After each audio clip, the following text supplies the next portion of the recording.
see, because I want to.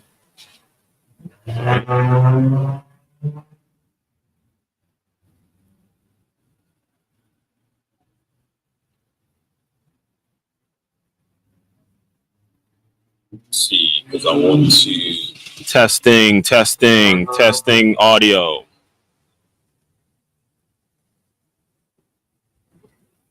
See, because I want to. Testing audio.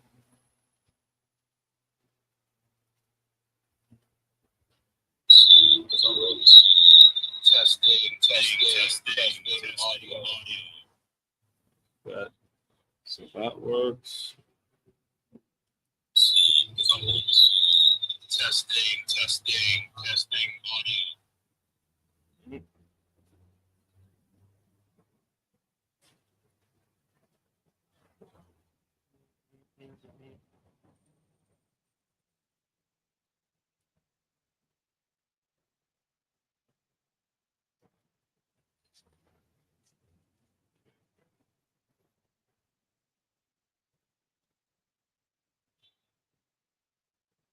Michigan faces a critical choice between proven leadership and failed Washington politics. Mike Rogers has a proven. Michigan faces a critical choice between proven leadership and failed Washington politics. Mike Rogers has a proven. Michigan faces a critical choice between proven leadership and failed Washington politics. Mike Rogers has a proven. Michigan faces a critical choice between proven leadership and failed Washington politics.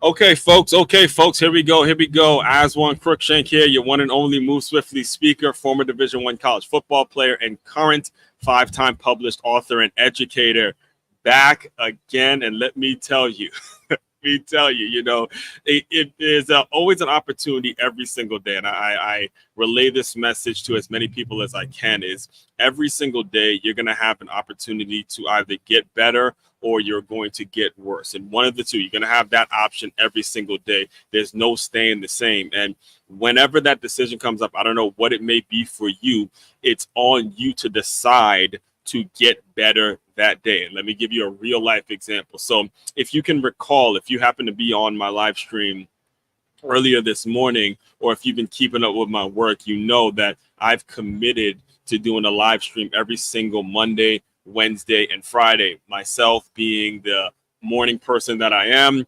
I decided I like to do it at 8 a.m. in the morning. Do what I got to do, knock it out. That's where I'm probably the most energetic, because I do teach full time, and after dealing with the kids and all that, I get a little drowsy. So I decided to wake up earlier, get to the school or earlier to record the live stream and all that. And I had an incredible episode. I mean, everything flowed, every point I hit. I mean, I was just out there, doing the damn thing. And I realized once the recording ended, I realized that it was actually on mute. So all this time I spent a good portion of the day trying to figure out how to transcribe the audio, and everything was recorded. So it was a complete mess. And that's where the decision actually hit me to say, you know what, instead of just saying, hey, you didn't get it this day, or, hey, just move on to the next recording or whatever it is. That is not what I did. Obviously, I'm back here again, re-recording and touching on the same points, or touching on similar points, because what I do, the work I do it from the heart. I do it because I actually want to see. I do actually believe in the services that I offer. I believe in what I'm doing. I believe in everything I'm about. I believe in what exactly I'm trying to create in people, and what my services can actually do to people. do for people. And when you believe in yourself so much, then it should be easy to re-record. It shouldn't even be a question. It should be a situation where, something like that happens. Hey, okay, let's record again and let's get it done and forget about how you may feel, how tired you may feel, and all that kind of stuff. So we're back again, kind of re-recording and reiterating some of the points that I was making this morning, because they're still in my head. I don't take a ton of notes for the show or anything like that. This is just me off the cuff, giving you the experience I have, and doing what I can do in my part to make to make business owners' lives easier, not just business owners, but obviously a lot of the business owners and everybody that they're responsible for, taking my experiences, taking everything I've done and applying it to businesses. So this is your first time meeting me, by the way. If it's the first time hearing my voice, name is, like I said, Aswan Crookshank, a former Division I college football player and current 5-time published author and educator. And what I do now with the whole Move Swiftly concept, the whole idea of Move Swiftly, is I created a framework, a business, a brand, an organization, a way of life in which you take the lessons, the teamwork lessons, more specifically the teamwork lessons that you learn on the football field, and you apply it to businesses, and you apply it to organizations in which want to reduce the turnover and make it so the teams and the employees are actually moving like a cohesive team. So what I do every single Wednesday, what I've been doing every single Wednesday, is I've coined the phrase "wintrepreneur tip." All right, the wintrepreneur. Now, if you're listening to this and you're saying to yourself, that term wintrepreneur is something I've never heard of before, it's because yours truly, actually coined the term wintrepreneur. All right, we all know what an entrepreneur is.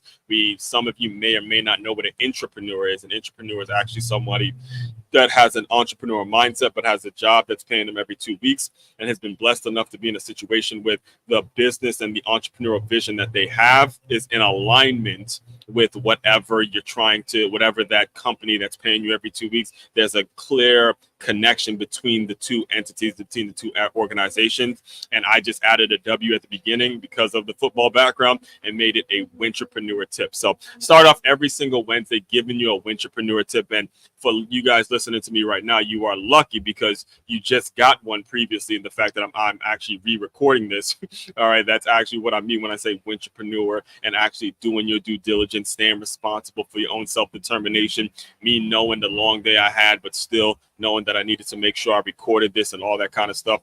Me doing that's actually a wintrepreneur tip that I have already given to you. But the one I was speaking about earlier this morning was actually something that leads into today's topic. All right. So today's topic, you see the topic there. It's the right, capital RIGHT. Get it? The right. The right replacement, and you see the names JD Vance, Stony Brook football, my alma mater, Stony Brook University, and we're talking the Washington Commanders. Shout out to the Washington Commanders for so far having a great season. Myself being such a diehard fan of the team. There's two teams. All right. Again, first time listening to me, I got to put this out there now, just so you know. Talk a lot of football over here in the Move Swiftly world. All right. Washington Commanders and the Michigan Wolverines are the two teams I am a diehard fan of. I don't mess around. I don't play around when it comes to those two teams specifically. I make sure. If you've ever watched a game with me while one of those two are playing, you would know, hey, I don't play around when it comes to. Wait, hold on 1 second. I don't play around. So because of what happened earlier, now I'm kind of paranoid. So I'm making sure the live stream is recording and the sound is on and all that kind of stuff. So let me just make sure everything is moving cohesively. And the sound is on and all that kind of stuff. All right, so good. I got it. Just make sure everything. I got it. All right. Yeah, it kind of made me paranoid because of what happened earlier. So yes, as far as the wintrepreneur tip, and like I was telling you, diehard Commanders fan and diehard Michigan Wolverines fan, and we'll get into more of why Michigan and more of why the Commanders as we go along in our journey and all that kind of stuff. So anyway, today's wintrepreneur tip, the one that I gave earlier this morning, was actually from Sunday. All right, Sunday, if you do keep up with football and you do keep up with the NFL, you know that the Washington Commanders had a very big weekend. A very big win, a very exciting win. They go and win the game off a last-second Hail Mary, all right? And where I was, I'll just tell you guys where I was during that time. And just so we're clear, I am a diehard. Like when I say diehard, I mean I used to cry myself to sleep on nights that the Redskins, now Commanders, would lose. This is how big of a fan I am of that organization and how much they've actually put me through. So it's Sunday, and it's one of the biggest victories in recent years for the Washington Commanders. And you can put it in the chat if you want, but ask me where exactly I was during that specific time. I was actually, and I'm this obviously a rhetorical question, but or if you want to put it in the chat, that's fine. And by the way, if anybody, is in the chat, make sure you shout yourself out, put your email in, and make sure you contact me about, getting plugged into my world. I have a free guide on how to use innovative teamwork to reduce turnover and all that kind of stuff. A lot of the links and everything will be posted in somewhere in the show notes. And as we get going, you'll start to see me make these announcements about how you can stay in my world, some of the free resources I provide to business owners and all that kind of stuff. But I've kind of already gotten into the episode, so we'll make sure I put it show notes. I'll put that in the show notes somewhere as you guys continue to come in. All right. But anyway, it was Sunday. It was this past Sunday when again the Commanders had a very, very emotional, very thrilling victory. And I actually missed it. I missed it because I was doing work on my business. It was Sunday, I remember Sunday afternoon, and there was a boxing gym that I'm actually going to be partnering with because I'm going to be starting the free boxing lessons out here in West Palm Beach, as you probably saw. Actually, let me just show you this real quick. I'll be starting free boxing lessons out here in West Palm Beach. And I had actually went to a boxing pop-up workout. It's a new gym coming out here in West Palm Beach, new boxing gym named Rumble Boxing and Fitness. And I was doing a workout with them and doing some collaborations and figuring out how to work with them. Now that workout was like from 5 to 6. So there was still time for me to catch the end of the Commanders game. And what I decided to do was, because there was a situation with my podcast, there was a situation in which I had to actually publish over 100 episodes of my podcast, because when I first started doing the Move Swiftly podcast, I would put music at the end of every episode. And what actually ended up happening was Spotify flagged it recently, and they sent me an email, said, look, you got 24 hours to remove these episodes or remove the music from these episodes, or we will remove them, or we'll delete them from the feed and all that. So I spent all last week, hours last week, republishing, going back, trimming the music out of the episodes, and then republishing that. So during that time, I'm talking about during the time in which the Hail Mary, Jaden Daniels threw that Hail Mary to put the Commanders up over the Bears, I was doing that work as much as I was doing the tedious work of republishing my podcast and all that kind of stuff. So when it comes to being a wintrepreneur, and I'm telling you all this not to necessarily impress you about me necessarily, but impress upon you to, hey, look, when you're in business, when you decide that you want to be in business, when you decide that you want to put your name behind something and you want to build an organization, build something from scratch, there's going to come a time, or even if it's time to be a parent, right? Time to be a boss or whatever the situation is, there's going to be that obligation that you start to have to yourself to say, hey, as much as I want to be at a sports bar watching it with my Commanders faithful, I found a Commanders bar out here in West Palm Beach. As much as I wanted to be out there hanging with my team and watching that victory and, slapping high fives with all my Commanders fans, I was here on this laptop making sure this last piece got done, because I knew it was something that I didn't want to have to go into next week. That's what I mean when I say wintrepreneur. Are you actually doing the work that you need to do? Is that your responsibility? All right, that's no politician. We're going to dive into some politics in a couple minutes here, but I'll just put it out there now. There's no politician that's going to do that for you. That is something that's under your control. That is something that you can create. That is something that you're able to do if you have the discipline to do it. All right. So being that, let's get into the actual topic today. The topic today is understanding the value, the importance, the kind of the life-changing or the business changing, the way your business can actually grow and be, I'd say, grow and go to another level. All right. We'll say transient, and we'll say more so even when we're talking about finding the right replacements, it's your business actually being able to go generationally. All right. If you look at a company like a Blockbuster that spent years, not, adapting to online streaming and they just wanted to do the rent video stuff. And now, Netflix comes in and they take their DVDs. No, you want a business in which you're finding people that come in that can take it to another level, regardless of the generations, regardless of what's going on with the technology in the world. And right now, just saying that, we can start right there with the Commanders. All right. Again, I will reiterate. I'm reiterating this for a reason. Is I was a diehard fan. I am a diehard Washington Commanders fan. I started watching them. I watched them through North Turner. We're talking head coaches now. So this year, the Commanders have a brand new head coach. His name is Dan Quinn. And so far, he's starting off pretty good.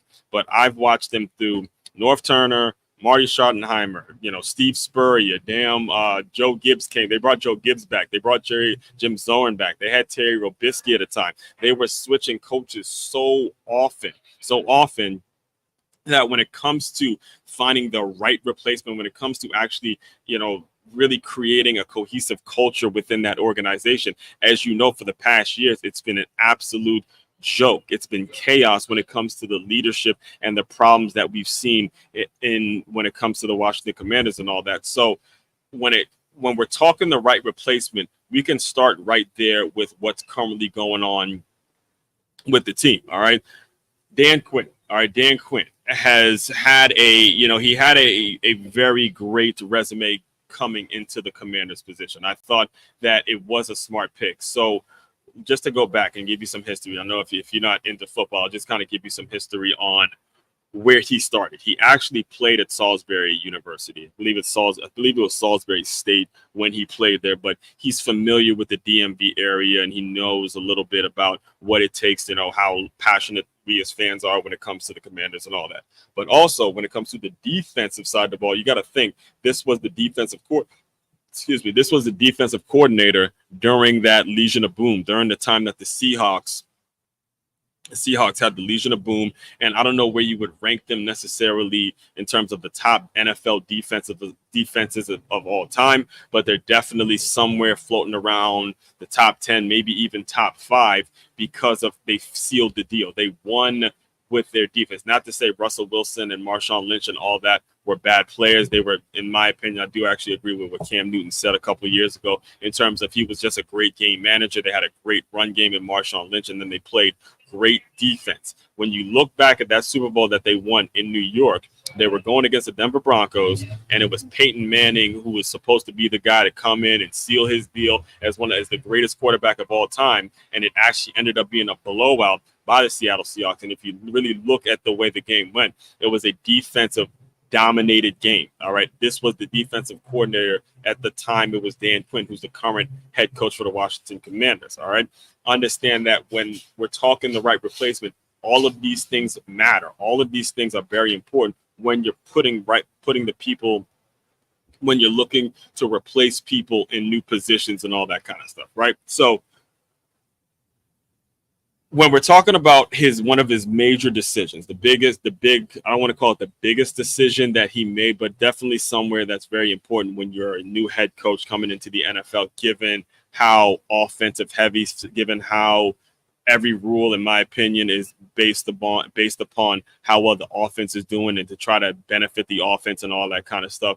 Who you pick as that offensive coordinator is going to be a very, very big decision. It's going to be a very big hire, right? So if you can recall, before he picked Cliff Kingsbury, the offensive coordinator for the Washington Commanders was actually the guy named Eric Bieniemy. All right, and Eric Bieniemy was the offensive coordinator for the Kansas City Chiefs for all those Super Bowl years. And there was all this media attention, all this hype. I mean, ESPN, First Take, they did segments about why Eric Bieniemy doesn't have a head coaching job. There were segments, there were people coming out, ready to burn down every NFL owner and say, oh, he don't know what he's talking about. He deserves to be a head coach. I mean, it was absolutely ridiculous, to the point that when he left Kansas City, Eric Bieniemy leaves Kansas City not to become a head coach, but he leaves Kansas City to become an offensive coordinator last year for the Washington Commanders. They had a press conference, bro.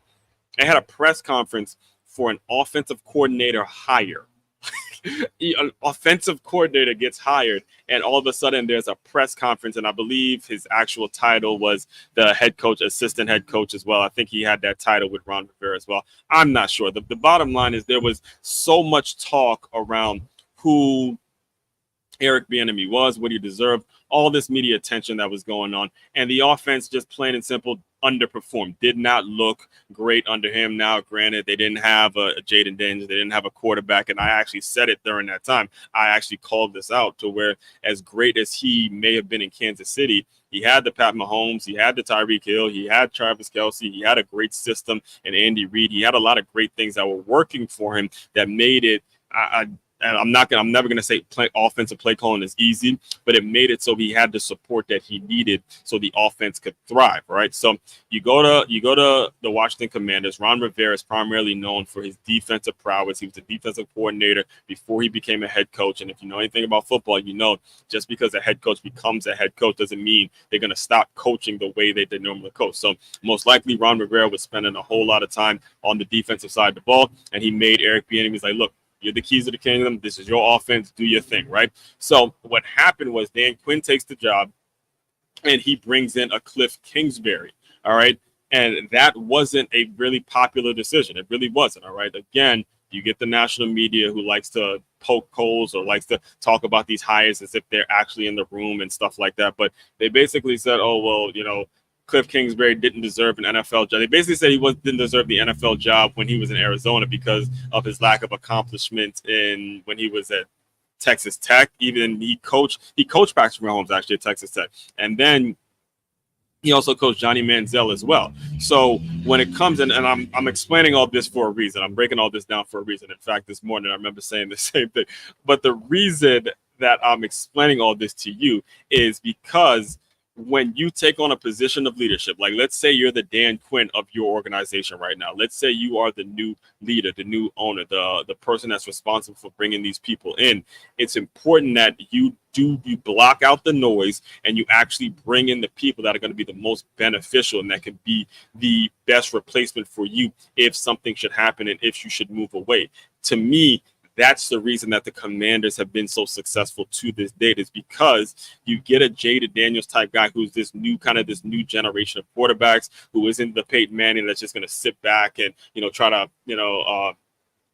throw from the pocket. He's not Tom Brady, where he's just sitting in the pocket throwing from the pocket and all that kind of stuff. He actually can use his legs. You can actually use that run keep. You can threaten the defense with your running ability and then still be able to drop back and hit dimes and hit people in stride and all that kind of stuff. And Cliff Kingsbury is used to coaching that type of player. So it was the best fit for the situation, regardless of what outside noise meant and how people were so much caping up for Eric Bieniemy and how much he deserved to get a job because of what he did in Kansas City and all that kind of stuff. And as a business owner, you got to be thinking like that. You got to be thinking, who's the best person for this specific position, this specific job. And that's how you get ahead. That's how you build success. That's how you reach a level of sustainable success. All right. Success over the period of time. It's one thing to just get a couple wins here and there, make a sale here and there, all that kind of stuff. But it's another to put people in the right place to where you're successful over a period of time. That's what you should be chasing. That's what the great ones do. All right. So transitioning from that, like I said, I grew up in the DMV. This is why I know so much about the Washington Commanders and the Washington Redskins franchise and all that. And seeing that I grew up in the DMV, right there in the nation's capital, yes, you better believe it, there was a ton of politics that as one was exposed. I played football, and I was exposed to a lot of politics. It was like completely wrapped around my upbringing. My dad would, he'd come home every single day, he'd watch news, and he'd be screaming at the TV, yelling at politicians, yelling at policies and all that kind of, like, me in my mind, like not knowing how can someone get so aggravated, so pissed off over with politics and all that. And seeing that I am recording this during election season, it's only 6 days before we find out who our new president is going to be.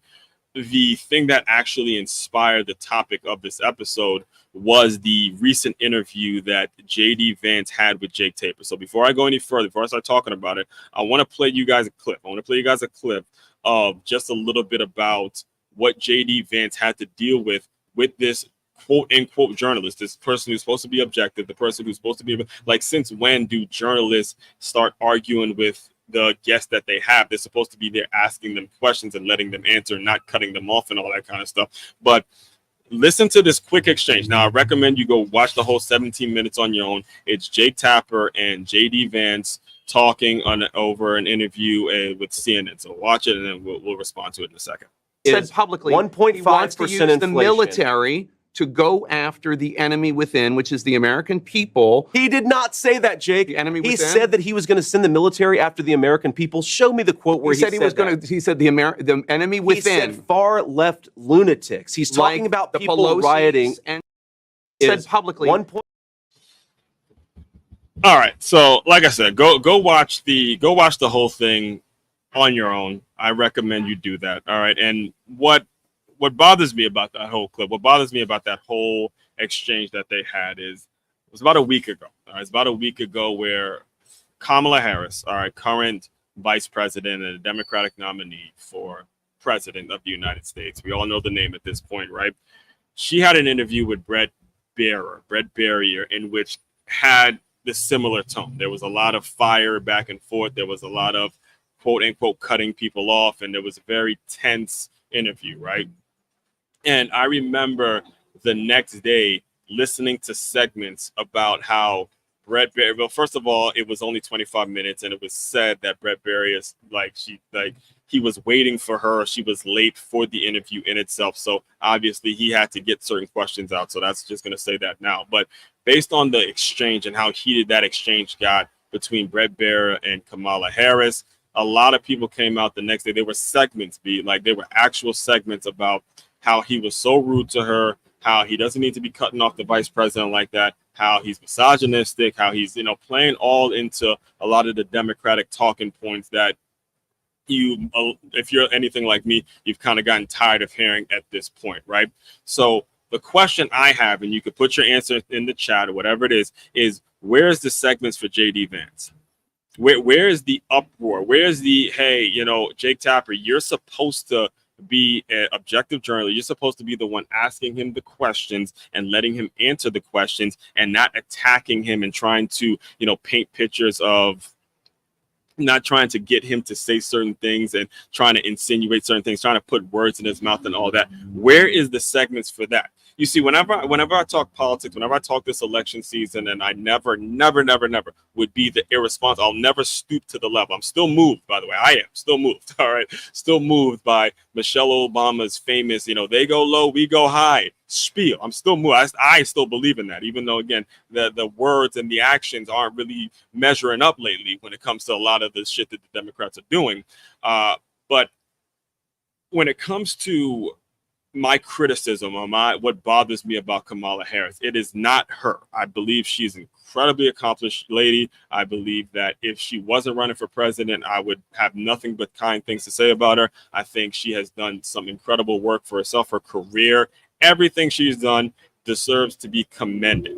The only criticism that comes on my end is to what is around her and the way the double standard and the way people are reacting to her versus the opponent. You're not holding, and then to have the audacity to say she's being held to a higher standard when you know that, first of all, if she was being held to a higher standard, that's the way it should be. She's currently in office, so she should be being held to a higher standard. That's exactly the way it should be. Now, the fact that you guys would stoop to that and you see an interview like this, if there's no uproar, there's no, hey, Jake Tapper, you don't talk to your guests like that. You don't interrupt them. You don't cut them off. He said it in the interview, and I know I didn't play the clip because I don't have time to. And eventually I'll learn how to, I'm catching up with my YouTube. It's time for me to become one of these legendary YouTube dudes that know how to play clips and, react to it. I'm working up to that.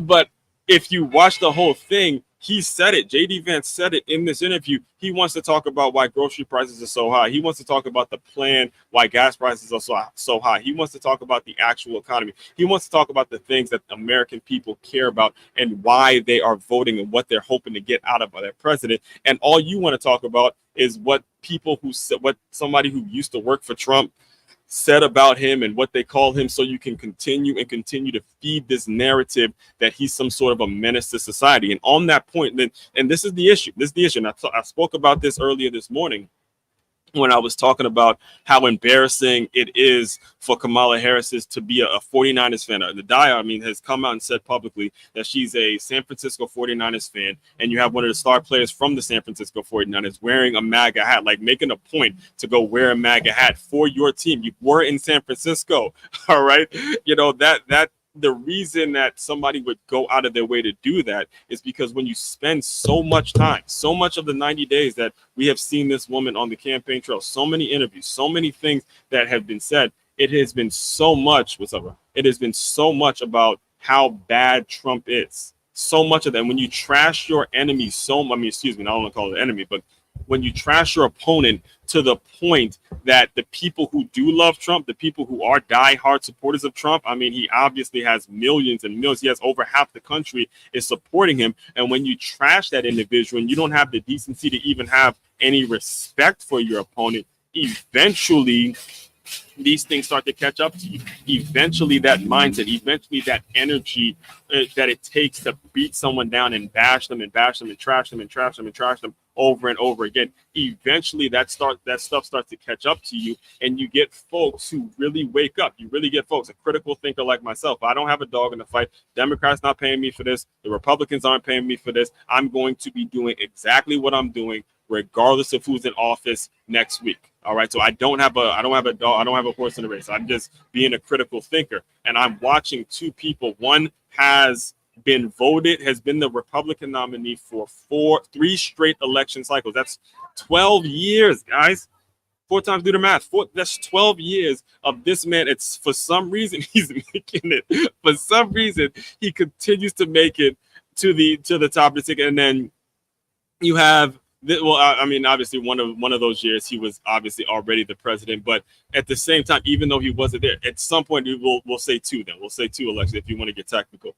But for twice now, he's been voted there, and this opponent is only there because the previous person that was actually voted in Joe Biden, he just dropped out. He gave us no explanation as to why he quit. She gives us no explanation as to why he quit. The only thing that we hear whenever the question gets posed as to why he dropped out is, I think history is going to look back and say, he made a great move for the American people, or he did something really nice for the American people, or selfless. That's usually the word they use. Oh, you did something so selfless for the American people by dropping out, which I don't see how you come to the conclusion of it's selfless when we don't even know the reason why. We don't know what happened to him. We still don't know. The only thing we know is he had a shitty debate. He got his ass kicked on a debate, and a couple weeks go by and he quits. There was never a specific reason. The only thing that got said was, it'd be most beneficial for my party. And if that's the case, who's really running things? If your reason is the only reason you're going to give us, and I'm not going to stay on here for too long because I'm trying my best I'll get on to the next topic soon. But if your only reason for actually leaving and dropping out the race, and you got to think 4 years ago, they spent so much time. There were so many people voting for Joe Biden. You got Trump out of office. You guys did it. Congratulations. You win, right? We did what people thought that they needed to do and got Trump out, and now all of a sudden Biden's in. And for him to leave 4 years later after some debate that he didn't do well, and then for your reason for leaving to be, I'm doing it because it's in the best interest of my party. How much power does the actual president have if that's the case? When you think about the whole logistics of it, if somebody goes and quits, if you're a sport, and I'm breaking it down for my sports team, my people that keep up with sports, I'm breaking it down for my people that are in business, are business owners as well. If you just decide as a leader that you're going to go and quit because you had a bad day or a bad debate or you had a bad showing, and not give one reason, not real reason as to quit other than, it's in the best interest of my party, or it's the best interest of the people that are kind of my team or whatever, then how much power do you actually have? How much power did you really have? Really? Right? So it's just using common sense. It's understanding the theme of today, like I said, we're talking the right replacement, and this episode was actually inspired by JD Vance and his fiery exchange with Jake Tapper, who also, by the way, was a moderator. He was a moderator at the debate between Trump and Joe Biden. So you get the moderator who's supposed to, again, be very straight down the line, be very, hey, I'm not going to tell you who to vote for and not attack a certain candidate or not be favorites or favorable to a certain candidate. And you get him, of all people, going at it on TV with JD Vance, who is the vice president nominee for the Republican Party at the moment. And he was the one that was actually moderating the debate. All right. That's what I mean when I say the right replacement. And I'm bringing this up. I'm bringing this up because I loved what I saw from JD Vance. Absolutely loved it. And you're talking to a Michigan fan, a diehard Michigan fan. I don't like to speak too kindly of Ohio State people. It would hurt me this morning to kind of praise Nick Bosa for what he did and all that. And now I'm praising JD Vance, Ohio State guys and all that. But listen, credit deserved. When credit is due, you got to give credit where credit is due, regardless of my allegiance to Go Blue and the Wolverines and all that. I got to give him credit for the way he handled himself in that interview. You just have to. I don't care how much you love Kamala Harris. I don't care how much you hate Trump. I don't care how much of a Democrat you may be, or you got to give him credit for the way he kept coming back. He's like, look, you're not going to come at me and try to talk to me as if I'm going to say something negative about Donald Trump. He has a party, he has a side, he picked his leader, and he was able to defend that leader in a very articulate way. I mean, just going back at him, every little objection, every little thing he threw at him, he goes, nah, you're not doing this, you're not. Everything, and he was just going at him. I thought that was about to just in the ring. I'm a boxing trainer too, so I was like, I like this guy, and that's what inspired me to talk about it today. Because that right replacement and what we have been experiencing, what we can all agree on, regardless of your party, is we're starting to see. I think this is the first time, at least in my lifetime, that we're starting to see the reality of a vice president potentially becoming vice president. That is something, if there's anything that we've all learned, regardless of your side of the ticket or what you believe in and all that, your policies or whatever, we can all agree that the person that you pick as vice president is incredibly important, because the actual reality of them becoming president is a reality. It's not just the face. It's not just somebody that you plug in for optics. It's not somebody that you plug in just for the look of it and all that.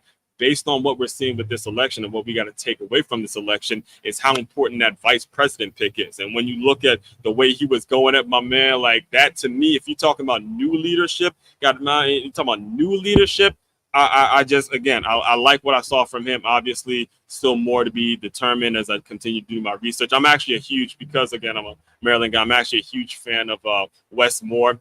I believe the governor of Maryland as well. I actually listened to his book the other day, The Other Wes Moore. And if you listen to some of his work, he's a really sharp fella. And things are changing. Things are changing. And if I can agree with Kamala Harris on one thing, is she's right. There's going to be a new form of leadership. The world is going to look completely different. You're going to start to see young people like me, people coming with their own voices, with their own platforms, and they're getting their opinions in on politics. And I think just having people who have an opinion. I think people just coming in and speaking on politics and, using a lot of what I'm doing now when it comes to taking your experiences in sports or taking your experiences in your family or whatever. And, having your voices be heard other than just voting.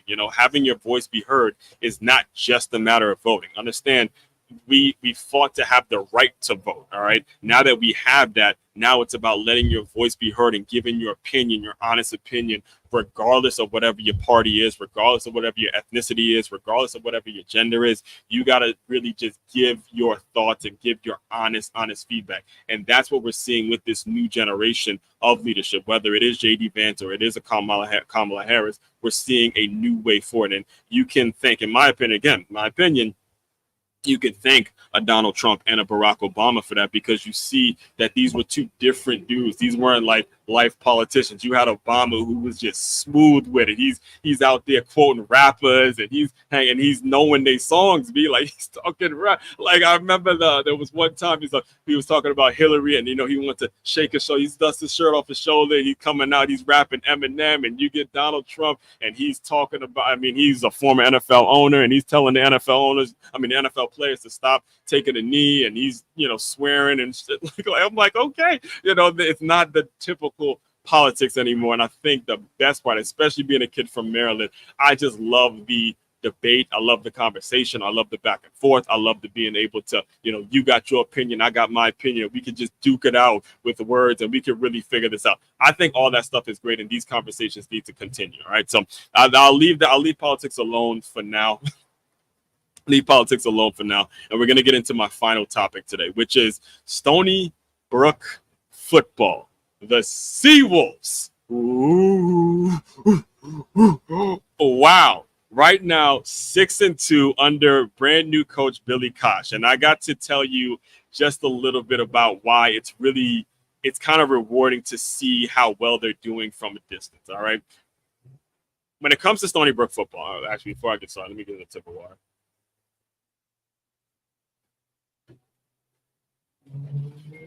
All right, Stony Brook football. All right. How I ended up there. I was really late in the process. I had a 2.2. I ended up with a 2.2 cumulative grade point average. I played one position on the football field. And athletically, I was probably Division III, Division II, probably, athletically, in terms of just playing one position. I was a Division III type of player. However, I wanted to play D1, having a name like Aswan Crookshank. My identity was wrapped in the game of football, and playing at the school I played for, which is Good Counsel High School, well-known, nationally known football organization now, nationally known high school football team now. I would have felt like a failure if I didn't go and play Division I football. So it was late in the process, and at the time, his name was Coach Carlton Goff. He was the recruiting coach for Stony Brook that recruited the Maryland area. And I remember he was actually there to see another player of ours. He was the wide receivers coach, and he really liked this wide receiver that we had. And I just happened to walk into a meeting that he was having with some of the other guys. And I remember just sitting down and listening to him give his spiel and stuff like that. Now, at the time, Stony Brook was kind of a weaker FCS program. I believe, if I'm not mistaken, they were still in the Northeast Conference, where we played against schools like Wagner and Monmouth and stuff like that. So kind of a weaker D2/FCS program that were just kind of trying to find their way at the Division I level. And then when he and I were speaking, or when he was giving his spiel to the high school kids that I played with on my team and all that, he was saying how at some point we want to get to the level to where we're playing Richmond, where we're playing James Madison, and all these teams I'm mentioning. At the time, they were in what was called the Atlantic 10, which is now known as the Colonial Athletics Association, and that's the top tier, the cream of the crop when it comes to FCS football, and when it comes to big time FC, basically guys that easily can compete with Division I programs, FBS programs. You saw earlier this year how well North Dakota State, played Colorado. This is, higher end FCS programs, and that's where he was trying to get. That's where the Stony Brook program. This is in 2007. That was the mission that they were on at the point, right?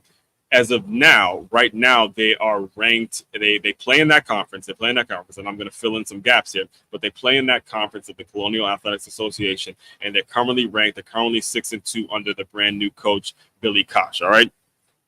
So anyway, I got there as a walk-on. I got there because it was a lifelong mission of mine. I wanted to play Division I football, and it was something that I felt in my heart that I needed to accomplish as a man in order for me to move forward and, really just take a step forward and really look myself in the mirror and say, Aswan, you got this, go do it, go make it happen. And then a lot of the things that I've been able to accomplish since then has sparked because of me being able to do that, which is why I stay so locked in. I'm always, checking the score and how they're doing and all that kind of stuff, right? So last year was the last year of the guy who coached me. His name is Chuck Prior, and he left a legacy there. Right? He was there for, I believe it was 20 years, 2 decades as a Division I football coach. Is a great accomplishment, meaning you saw the program grow from, what I just said to now they're competing with major Division I programs and all that, right? So last year they went 0-10. 0-10, lost every game, every game. And I remember actually texting my boy. I still keep up with, still stay in touch with Todd. Shout out to Todd if you're listening. But I remember texting him a few times last year, and I'm like, yo, it's starting to get embarrassing now. It's starting to get embarrassing, given that we played there, we still stay stay up with the thought leadership world, talk sports and all that. Now people are starting to doubt our knowledge as football. As alumni, nobody wants to see their school losing every single game. It's not something that you want to see, all right? Someone that experienced that, right? So it was the last press conference from the last game last year when they went 0-10. And I remember Coach P he told the reporters, this was his opening statement. He goes, look, you could put those 10 losses on me, but however, this program deserves the respect it deserves given what we've been able to accomplish over the past years. I'm paraphrasing it, but that's pretty much what he said, right? And I bring all that up. Because I want to re-emphasize the point that I've been making throughout this entire episode, throughout this entire conversation you and I have been having, is the right replacement, finding the right person. I myself personally was hoping, or I was kind of an advocate for Coach Tyler Santucci to become the head coach at Stony Brook, because he was a teammate of mine. He was somebody that I played with. He right now, I believe he's currently the defensive coordinator at Georgia Tech, if I'm not mistaken.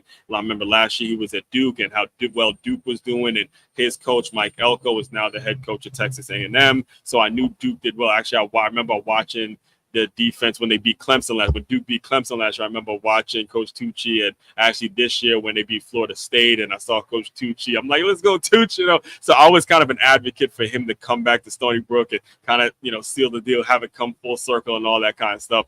But the person that they did pick, Coach Billy Kosh, who played his high school ball in Maryland and all that stuff. If you look at his background, you look at his resume, you see that he spent a lot of time. He was an offensive coordinator at Richmond, and like I said earlier, before, when I was talking about where Stony Brook football wanted to be, it was to be competing with the schools like the Richmonds, like the James Madison University. In fact, when I first got there, the big rival, Hofstra University, they were basically the team. They were the team that was competing with all these schools that I mentioned. And when I was there, Hofstra cut their program, and pretty much Stony Brook took their place in that. And, Hofstra cut their program because they wanted to build a medical school, which turned out to be the right decision, seeing that you're going to need more doctors and football players and all that, especially at that level.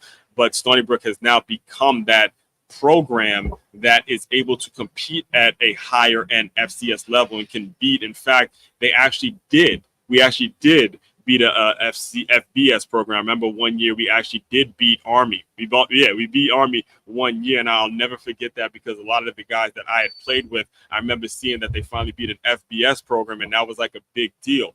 And I'm mentioning all that to you because when you understand the overall picture of your goals and what it is you're trying to do as a business owner, you got to bring in the right people. You got to focus on, hey, this guy, and we'll use Stony Brook as an example. This guy, Billy Kosh, had a dad that coached at the University of Maryland. He was just at Western Michigan. He spent a lot of time being the offensive coordinator at Richmond, which is a school that we compete with. And then you look at what the success he's had so far. Again, obviously we're still early. We don't want to make it like he's already there. But overall, you start to see the difference. I'm assuming, I haven't been able to obviously watch any of the games live, but as I'm kind of keeping up with some of the games and keeping up with some of the energy and just kind of seeing their posts and all that kind of stuff, you're already seeing a different kind of energy. You're already seeing a program now that's not taking steps back. You're seeing a program now that's competing with the big, I almost said the Big South, that's where we play, but you see a program that's competing. See a program that's able to compete with the Richmonds, and they just beat William and Mary, and they're ranked, and very likely they're going to make the playoffs and make a run at this. All right. And as I close you out, I want you just to consider that when you are building your business, when you're building your organization, you're making decisions on where the money's going to go, the budget, the services, and who you're going to bring in. All of this, everything I'm saying is going to require you to bring folks in that that you have it in your heart, have it in your lungs, have it in your soul, that can absolutely do the job. If you don't bring these people in, again, your business will not make it over a long period of time.